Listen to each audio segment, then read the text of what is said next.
Bismillahirrahmanirrahim. Assalamualaikum warahmatullahi wabarakatuh. Waalaikumsalam. Alhamdulillahi wa kafa. Wassalatu wassalamu ala nabiyyil mustafa wa man sara ala nahjihi faqtiktafa. Amma ba'du. Para jamaah Bapak Ibu sekalian rahimakumullah. Di antara nikmat yang penting dalam hidup ini adalah nikmat hidayah. Sehingga kita selalu meminta kepada Allah Ta'ala supaya selalu berada dalam petunjuk Allah. Dalam setiap sholat kita membaca surah Al-Fatihah yang di dalamnya ada permohonan ihdinas siratal mustaqim, ya Allah tunjukkanlah kami ke jalan yang lurus, yaitu jalan Islam. Dan di antara doa yang diajarkan oleh Rasulullah SAW, kita meminta 4 hal. Allahumma inni as'alukal huda wat tuqa wal afafa wal ghina. Ya Allah, sesungguhnya saya memohon kepadamu petunjuk, kemudian juga wat tuqa, ketakwaan, wal afaf, yaitu kehormatan, dan juga wal ghina, kecukupan, kekayaan. Inilah yang kita mohon selalu kepada Allah Ta'ala.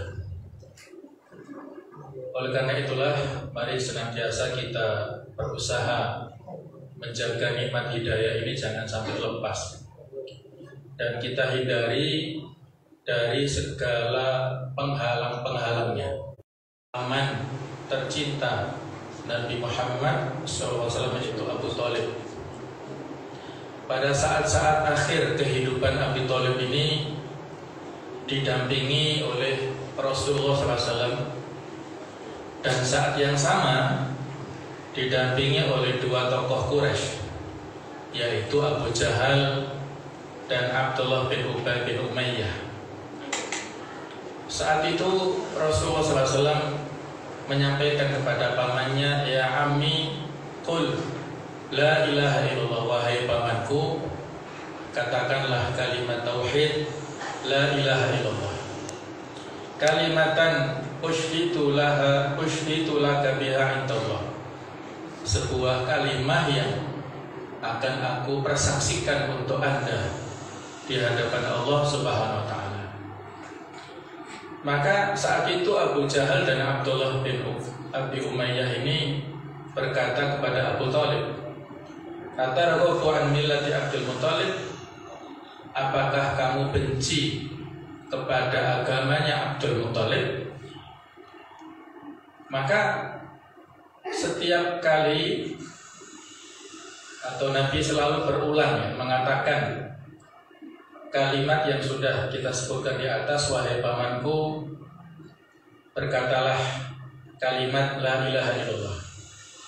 Maka Abu Jahal dan Abdullah bin Abi Umayyah ini selalu mengatakan kalimat yang sama kepada Abu Thalib ini, masing-masing bergantian, sampai pada akhirnya di akhir kalimat ataupun akhir kehidupan Abu Thalib ini berada pada agama Abdul Muthalib, artinya agama jahiliyah, tidak mau masuk Islam, tidak mau mengatakan kalimat la ilaha illallah. Maka Nabi mengatakan, ana wallahi la astaghfiranna laka ma lam unha, demi Allah saya akan memohonkan ampun untuk paman, yaitu untukmu wahai pamanku, selama aku tidak dilarang oleh Allah. Maka dari situlah Allah Ta'ala memberikan teguran di surat At-Taubah 113, maka nabi walladzina amanu ayyastaghfira lil musyrikin.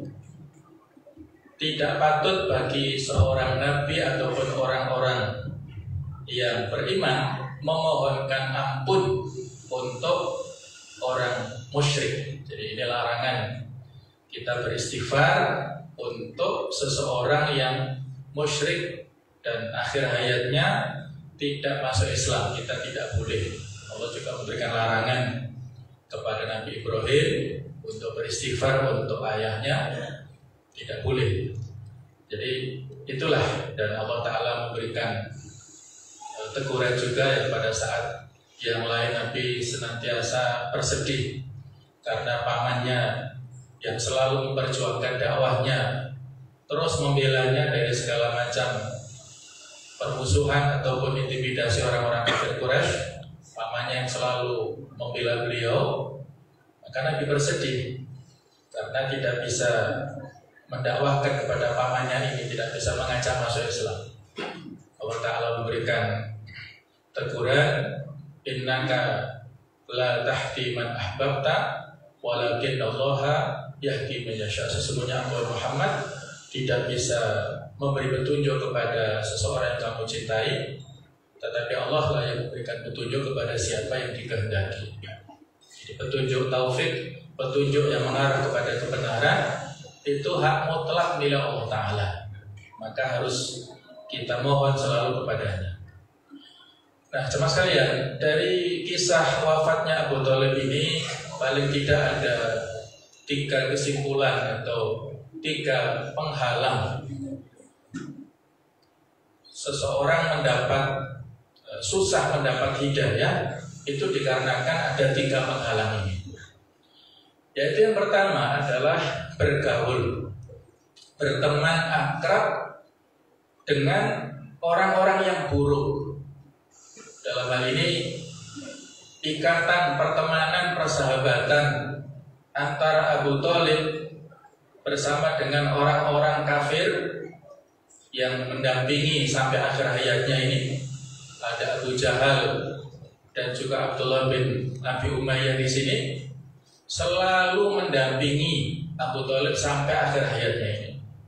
Inilah poin pertama yang harus kita waspadai. Berteman, berinteraksi, akrab dengan orang-orang yang memusuhi Islam, yang berakhlak buruk, yang berakidah buruk, yang dalam pepatah bahasa Arab itu dikatakan sahib. Sahib itu artinya teman. Sahib itu bisa menyeret.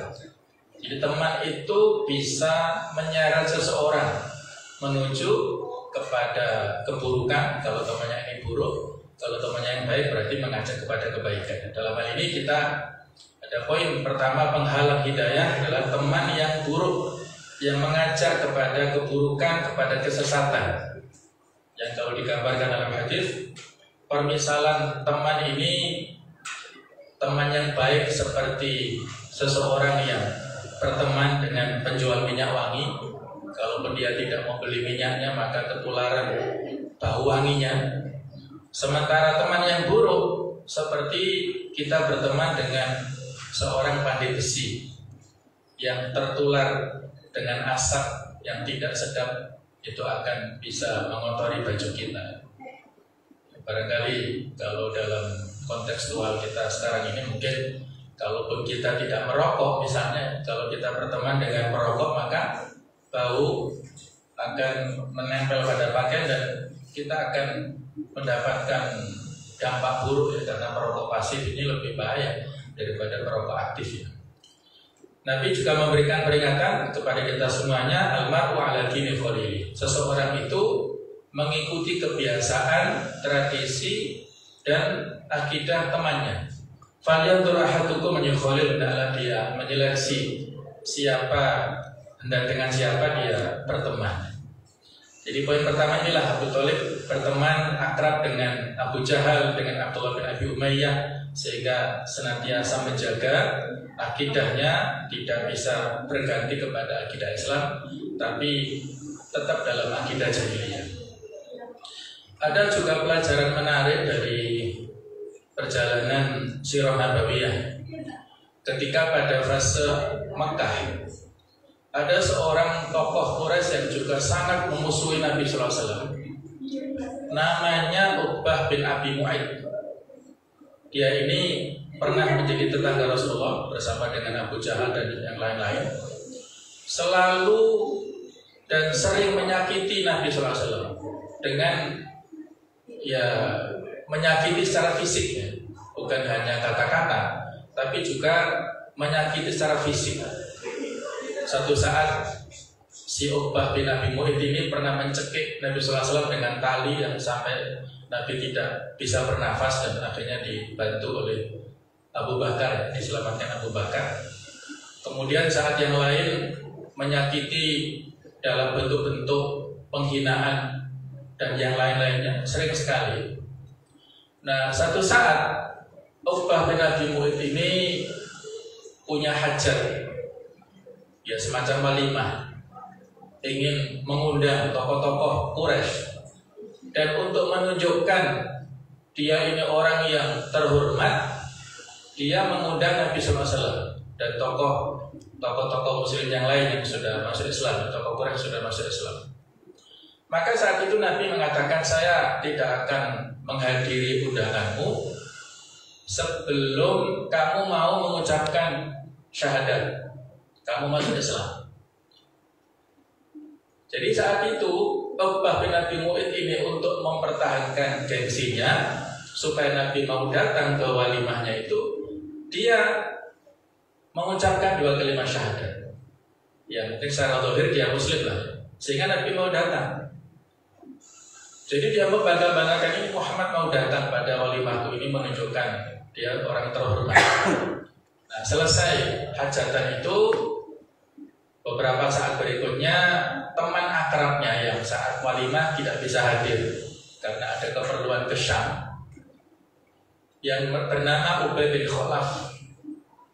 Ubay bin Khalaf dengan Uqbah bin Abi Mu'ayth ini teman akrab. Saat tahu bahwasanya si Uqbah bin Abi Mu'ayth ini masuk Islam ya dengan mengucapkan 2 kalimat syahadat, diolok-olok oleh temannya ini dengan mengatakan, wahai Uqbah, kamu ini telah murtad dari agama kita. Maka untuk mempertahankan gengsinya juga, si Uqbah bin Abi Mu'ayth ini mengatakan, tidak, saya hanya berpura-pura saja masuk Islam. Maka si temannya akrab tadi mengatakan, coba buktikan. Ubay bin Khalaf tadi mengatakan, buktikan bahwa kamu masih berada di agama kita, tidak murtad masuk Islam. Hinakan, kamu datangi Muhammad itu, kamu ludahi wajahnya, kamu hina dia. Maka dikatakan oleh Bahya, saya akan lakukan. Nah, inilah luar biasa ya permusuhannya ini. Orang yang sudah hatinya sakit seperti ini susah. Akhirnya dia datang pada Nabi saat itu sholat di Masjidil Haram, diinjak pada saat Nabi Muhammad sujud, dia kepalanya diinjak oleh Uqbah bin Abi Mu'ayth ini. Kemudian ada kotoran usus binatang itu ditimpakan kepada punggung beliau yang suci itu, Masya Allah. Pokoknya dihina di hadapan umum. Kemudian saat dia mau meludahi wajah Nabi Muhammad, akhirnya Allah menghalanginya dan air ludahnya itu kembali ke mukanya sendiri dan membakar wajahnya. Ada bekas di pipinya yang tidak bisa hilang dari ludahnya sendiri.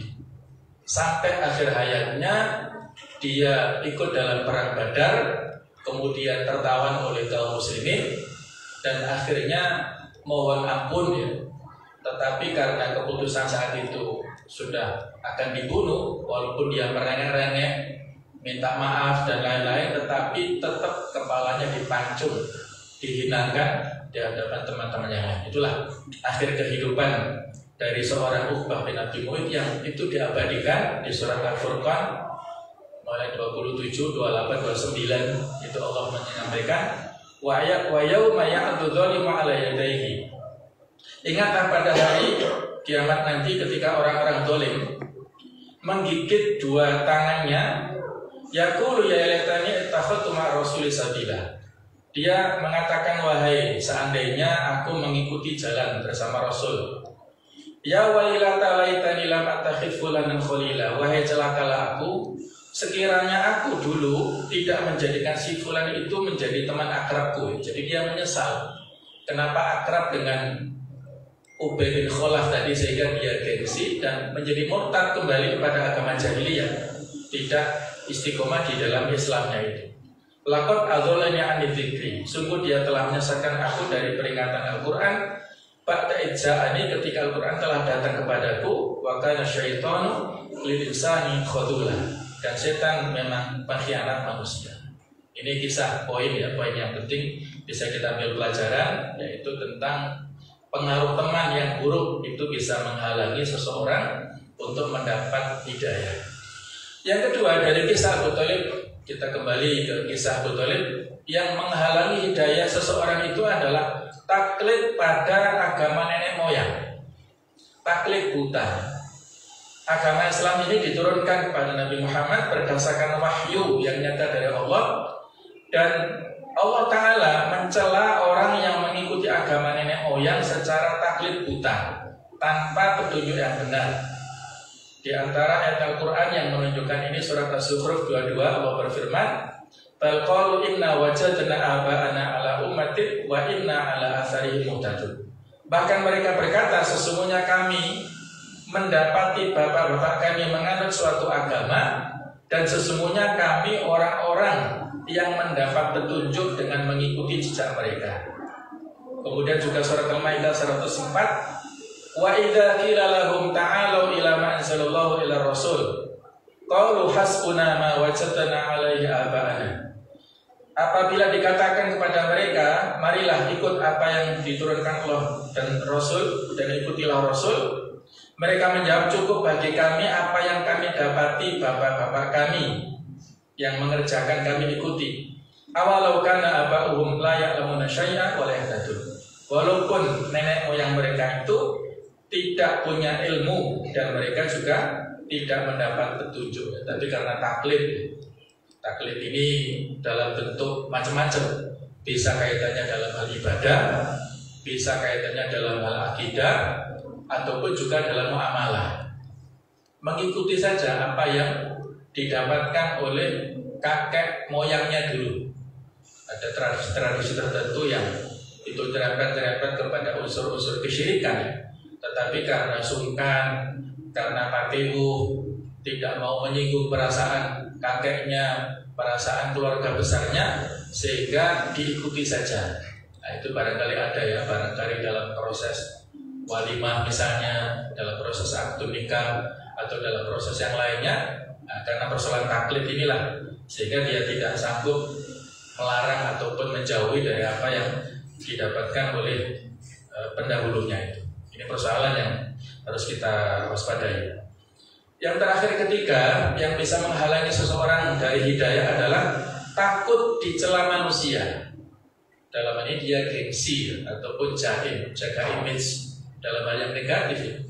Dia takut dicela ataupun dibicarakan oleh tetangga-tetangganya, oleh manusia. Dalam riwayat lain, Nabi memberikan atau mengajak Abu Thalib melafalkan kalimat la ilaha illallah. Abu Thalib berkata, seandainya bukan karena cemoohan orang Quraisy, mereka akan mengatakan sesungguhnya dia mengucapkan itu karena jiwanya takut, maka pasti aku akan ucapkan kalimat tersebut agar jiwamu tenang. Ini kalimat atau riwayat yang memberikan keterangan bahwa Abu Thalib bertahan di dalam ideologi jahiliyahnya karena gengsi, karena takut cemoohan daripada kawan-kawannya. Beliau memiliki posisi yang tinggi, kedudukan yang tinggi sebagai keturunan Bani Hashim, maka perlu menjaga wibawanya, menjaga marwahnya ya, tapi tidak pada tempatnya. Dia gengsi untuk melakukan ataupun mengatakan kalimat yang tidak sepaham dengan kawan-kawannya tadi. Nah, inilah hal-hal yang perlu kita waspadai. Ada 3 poin tadi ya, yang bisa menghalangi hidayah seseorang. Yang pertama, pengaruh buruk dari kawan-kawan. Yang kedua, karena taklid buta dengan tradisi budaya nenek moyang. Kemudian ketiga adalah karena faktor-faktor gengsi yang tidak pada tempatnya. Mudah-mudahan Allah Ta'ala senantiasa menjaga hidayah yang sudah kita dapatkan. Kita bisa istiqomah di jalan kebenaran sampai kita mendapatkan husnul khotimah dan dipertemukan di surganya Allah Ta'ala. Amin ya rabbal alamin.